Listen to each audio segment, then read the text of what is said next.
NAMM 2020, I'm here on the booth of Korg with Nick. How are you? I'm doing great. Nick, you are, what role do you have at Korg? I'm the lead technology specialist, so I do everything from voicing to helping people find the right product at NAMM to a whole bunch of other things. Videos. So you are also part of the development of products, or just for NAMM and some more organization stuff? So we all have a lot of roles at Korg. We help out with all the different teams, and so my role has been, for example, on recent products like the Minilog XD, the Prolog, doing some voicing, and also making sure that some features that users ask for get implemented in software updates. Okay. And mainly the people know you from YouTube and from all these presentations and from your Korg regular sound demos, I think, on your channel. Yep.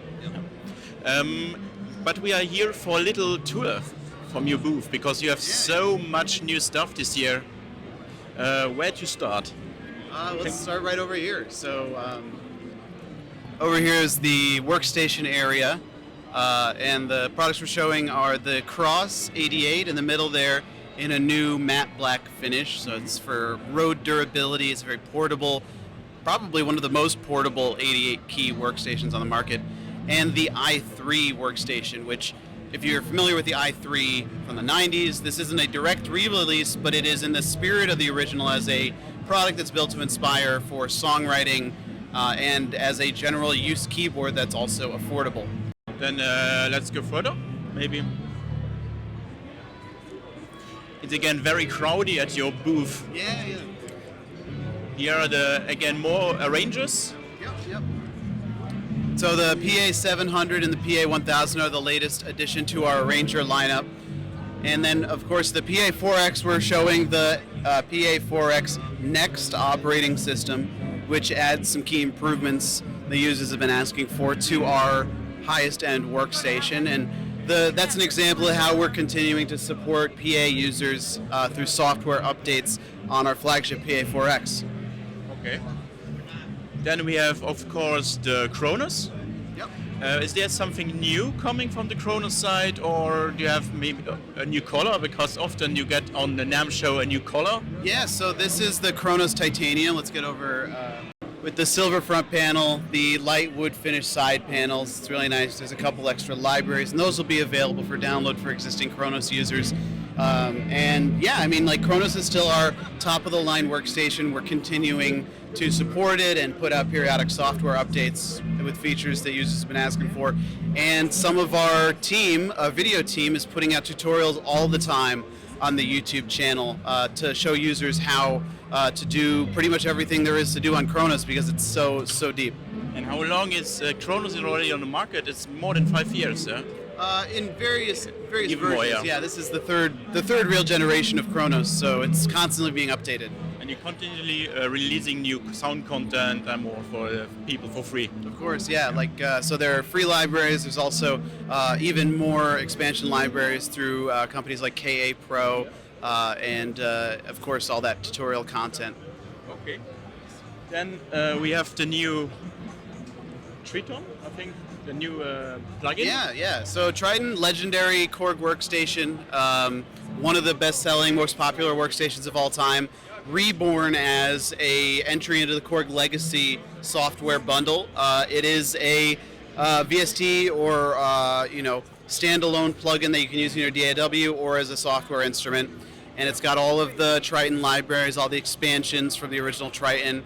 They're all in there. And the interface is actually modeled after a Triton, so you have kind of a really realistic looking Triton interface there as well. I get mainly, I think, over 100 comments about Triton, but if there's coming an iOS app, possible. So, obviously I can't speak to what's down the pipeline, but it's certainly reasonable to hope that might happen. Okay. Then we have the Volcas, but for me it's interesting there's no new Volca on the NAMM show. Yeah. There's always a new Volca, but this time no Volca. So we are continuing to update the Volca lineup. You will probably see an addition or an update to the Volca lineup at some point in this year or in the future. These, however, are the stands, the 4x3 and the 3x3, that you're going to be able to see as a display in stores. They're all hooked up and ready to go. So if you're looking to pick up a Volca and your local store has this display, they're all hooked up and you can try them all and see which Volca is right for you. And these sequence cases, are these available also to the customer, or is it only something for... So currently, in the U.S. at least, the sequence stands are available in a 2x2 configuration. Okay. And the latest Korg Volca was a new bass, which was announced at Super Booth. Yep. So the first time at NAMM show. Yeah. But I see an empty space, so we can expect something new coming. You said it. Yep. So there are many Volcas now available, and I'm looking forward if there's some new stuff coming. Then we have, of course, I think one of the highlights of the show, the Korg Wavestate. Yes, this thing is a monster. As far as digital synths go, I mean, it's one of the most powerful for the price on the market right now. But it's really different. It's super deep. There's not really anything that has the spec for spec, the Wavestate. But on top of that, the Wavestate has technology that's not available in any other digital synth on the market right now in its kind of field, right? So wave sequencing, debuted on the Korg Wavestation back in the 90s, returns as wave sequencing 2.0, which you can find on the Korg Kronos top-of-the-line workstation, which we just talked about a moment ago. And then, of course, also vector synthesis, where on the synth you can have up to 4 timbres going at once, 4 layers, and a joystick to fade between them. So you end up with a ton of flexibility, a real organic way to kind of modulate your sounds. And the wave sequencing allows you to get sounds out of it that really aren't really possible on any other synthesizers. But you make a different step with the Wavestate. It's not developed in Japan, but it's developed in California, or? That's right. So this is one of the products that has been developed primarily by the California R&D team of Korg. We have a couple very talented developers out here who work on products like the Kronos workstation, some of our DSP algorithms, and a lot of that technology has ended up in the Wavestate. And this is, I believe, their first standalone project in quite some time. Some of those gentlemen actually also worked on the original Wavestation. Oh, okay. So for the people, it's not a clone of the Wavestation or a rebirth. It's a completely different instrument. Completely different. So if you use the original Wavestation, all of those original samples and expansions are in the Wavestate. However, the interface is way more intuitive. There's more knobs. There's more buttons. It's kind of more in the line of the log, the mini log, prolog, log series, where you have almost a knob for almost every feature. Okay. So it's coming to the market very soon, yeah? Yeah, it'll be shipping in the next couple weeks after NAMM. Okay. Then probably my favorite parts of Korg, the new tech series. Yeah. Is it a special department of Korg developing this stuff, or are there some young developers at your company? So how you can see this new tech brand? Yeah, new tech is kind of this line within the Korg lineup, and it's intended to be customizable for users, right? So these are the 3 primary kits that the new tech line is launching with. The NTS1 digital synth kit, which is open source and able to be modified in the same way that the Prolog SDK is open source. The Overdrive ODS, which is an overdrive pedal featuring the Korg New Tubes analog tube technology, and that has some features inside that allow you to customize the way the pedal performs. And then the NewTek headphone amplifier HAS, which is based around the new tube and also has some swappable op amp and a couple other features that allow you to kind of customize the way it performs to enhance the music that you're listening to. So these are obviously not the last that you'll see of the NewTek brand. There's another booth in the NAMM floor at 2445 that has even more custom prototypes that we're showing of some kind of cool ideas that you can take this kit, make it your own. For example, a custom printed PCB front panel with different connections or different knob configurations for the NTS1, or the ODS in a different enclosure with maybe a little bit different circuit or an addition onto that. So that's and of course a different enclosure for the HAS. So these are the new tech line is designed to be customized to really make it your own, and it's designed to be a platform onto which you can develop either the hardware or the software. So it's not DIY with soldering, so you make it possible that everybody is making DIY, yeah? Yes, so even if you're a beginner, you don't know how to solder, these kits are really easy to assemble. There's even video guides on the Korg YouTube channel. And if you are kind of doing the more advanced stuff, you're able to do that kind of customization because we make the resources available for you to really dig deep into what these things can do. And then the NTS1, it should be out because it's super Yes. move. It was announced they should be out for end of year, Yes. but still in Germany now it's for April or so. So there was a little bit of a delay in the hardware and software side, but the NTS ones should be shipping in the next couple weeks. Okay, that's good to hear. Then we have your your highlight of the last year, the Minilogue XD Yep. Monologue. To be honest, I expected a Monologue XD for this year, but I was completely we wrong. went a little different direction with the Wavestate, but yeah, no, that would be really cool. I think that you're going to see more of the multi-engine, like for example on the NTS1, that multi-engine technology. It's been a hit. People really love it. So But the Wavestate doesn't have any multi-engine inside. it doesn't have the multi-engine inside, but it does have a lot of the VPM on the Prologue. So you might eventually see something that you can put on the Wavestate. Who knows? Okay. So you have the Prologue, Minilogue, Monologue. So I think the biggest highlight, and I think it's already sold out, what I heard, so is the ARP 2600. Yes. Full size. Yes, full size FS. So this thing is one-to-one recreation of the ARP 2600 synthesizer that's very near and dear to my heart. I love the ARP 2600. I'm so excited to see it back.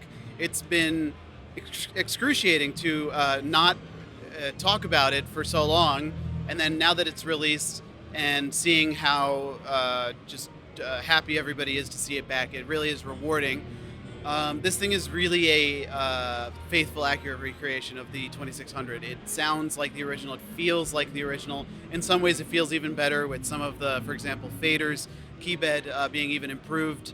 And the fact that, there's 2600s out in the world, vintage ones, but a lot of them are in disrepair or they need a lot of maintenance to keep them in working condition. This is a new 2600 rolling off the assembly line in the year 2020, and that's extraordinarily exciting. And you improve it already a bit with, you added some new features to it. Yes. So Yes, so for those of you who are purists who just want an original 2600, there's the entire original signal path, two of the filters, the earlier and later filters from the lifetime of the original, and some unobtrusive improvements like a sequencer, an arpeggiator, aftertouch on the keyboard, MIDI, which is a digital kind of CV converter, so there's no not a lot of digital going on inside, and of course USB MIDI as well, and XLR outputs. That's something that people are asking, I think, the XLR outputs, yeah. Yes. And it's already sold out, or there's a bit of chance to get one? So what I've been told, and I only know about the US, but I believe it's sold out to dealers, so if you'd like to purchase one, you should talk to your dealer. Okay. But it has also the famous spring reverb, It does. the speakers. Yep. But are the speakers better now than the original one, or is it the same character? So I think the speakers were a little bit weird. They had a kind of an oddball impedance rating back in the day. I believe they're more standard. I don't have the exact spec on those, but yes, it's a real spring. Okay. Speakers are about the same volume, and I would venture to say they probably sound better because they're not 40 years old. Are you allowed to say this, or how long do you work it on the ARP 2600 now the comeback? It's been in the works for quite some time now. So it's made in collaboration with the ARP Foundation, yeah? Yes. So we consulted with David Friend and David Mash, who was a big user of the original ARP. We consulted with a bunch of people who helped us kind of make sure that this was as authentic to the original as possible. Okay, cool. And then we have also a new piano. Yes. Piano?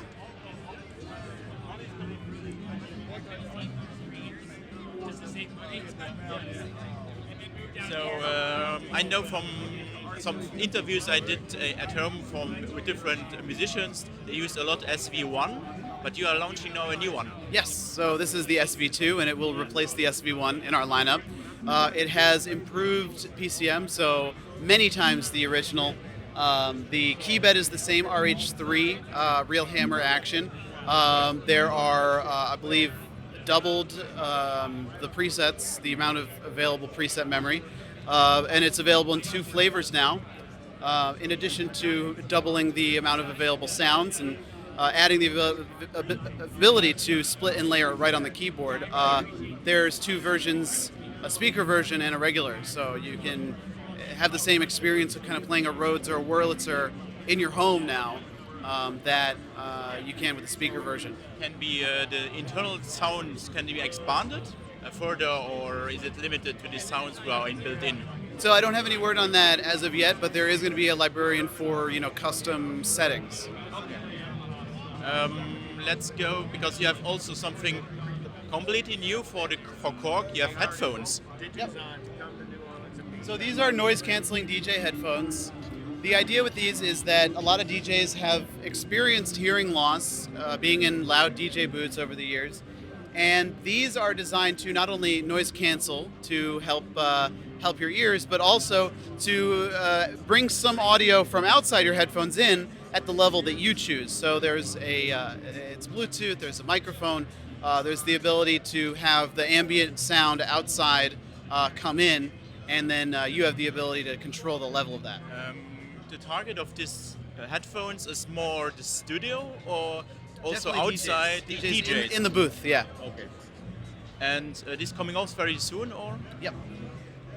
And when we turn to the right, we have again the MS-20. Yes. So before, the MS-20 full size was kind of a limited edition, but now it's back, not in kit form anymore, just fully assembled in 4 colors. And these are going to be limited colors, but I believe the black on black one is going to be a little bit less limited. But yeah, it's a full size MS-20, just like the original. And your favorite color? I can't. I mean, obviously the original is kind of the OG, but I kind of like the army green one. It's pretty badass. And so it will be a limited edition, yeah? Yes, so the limited edition colors. You know how many there will be available, or is it super limited, or it's quite a good amount? Yeah. It's not super limited, but if you fall in love with one of these colors, talk to your dealer about picking one up. Okay. One thing I should say: bring back the MS-20 M. I've heard that. Yeah, people really love it. I am lucky enough to have one myself, and it's pretty awesome. You have also a new mixer console. We do. So what is also completely new for Korg?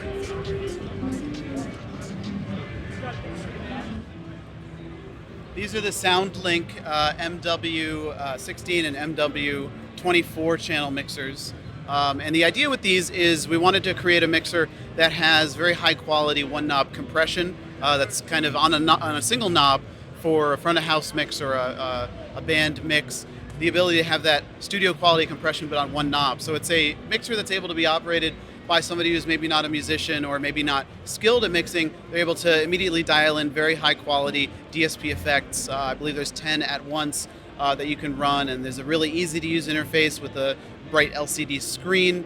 And the cool thing about these is that they are a 4 stereo bus configuration. You can think of that as 8 mono buses but configured in 4 sets of stereo busing, so you can really send your signal kind of anywhere. Okay. And I think a very last thing, which is in the window. Exactly. Yeah, so these are some prototypes that we're showing. Obviously, there's not much information that I can share, but they look pretty cool, right? Is it obviously a Kronos? Maybe. Maybe. But the most interesting part is the Opsix. And it looks like a DX7, but I think it's more. Because it looks like a pretty hot concept, I gotta say. Yeah, but I think we will see it in the future. Okay. Thanks, Nick. Thank you for having me. I wish you a good NAMM show. Appreciate it. I know it's hard work until Sunday. Yeah. And we'll be happy when it's Sunday. So, big thanks for this. Yeah. And hope to see you again in one of the next videos. Bye.